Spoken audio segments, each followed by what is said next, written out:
Hello and welcome to our Evaluation 3 video. This is how we used and interpreted the feedback. Okay, so we're going to start with the negatives of the feedback.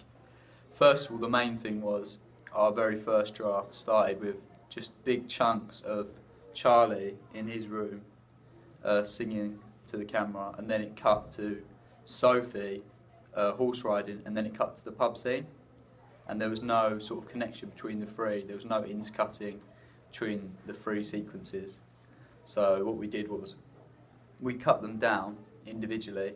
We added more lip syncing in between the three scenes, so we could jump cut back and forth between the different locations. It just gives it more of a connection, like I said before, between the three different locations. Also, we got feedback that the narrative ending wasn't conclusive enough. Didn't really make much sense. There was not enough relationship or rapport between Charlie and Sophie. So what we did was we concluded the ending by having Sophie look at her phone and ignore Charlie's text. This way to show that he'd been rejected, and then she moved on to meet up with someone else, which further cemented the narrative closure. We also got feedback from the audience that they what else did we talk about? There was also the pan down shot. Oh yeah, that was a key. Yeah, we got feedback from our teacher actually. He said that the pan down shot looks quite unprofessional. So as we pan down Charlie, as he was singing, They were saying about falling. something It about links falling, to the links to lyrics, the lyrics, yes, somehow. And so we had the camera panning down.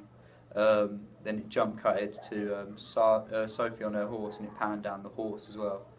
We were told not to include that, so I edited that, so I cut it just slightly shorter, so it just missed that bit out. And that was all the negatives. That was the negatives and how we applied the changes. For the positives, we were told that the black and white of the pub scene worked really well. So what we did is we added on that and added another camera, which used the lighting when I was singing in the room slightly differently. So it showed the progression to the black and white bit, and that linked to the depression of the character building and building. There was also the fact that they liked the whole storyline aspect of it, because that worked really well for the genre, for the alternative rock genre. So we, as Rory said, we amplified that and completed it, made it a whole sense of a story.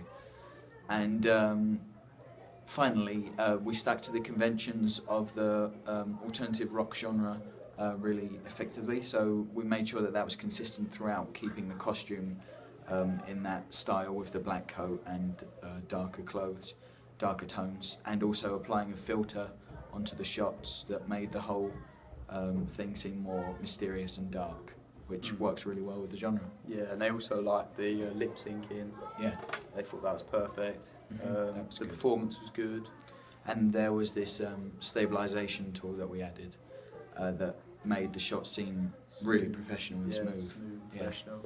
They also liked one of the first shots we used. I remember them talking about how we did the close-up of the facial expression. Yeah, that was a particularly good one, yeah, because that looked as though it was directly inspired from other music videos in that genre. Which it was. Kings of Leon, yeah. Yeah. So That's thank it. you for watching. Thanks very much. Thanks a lot.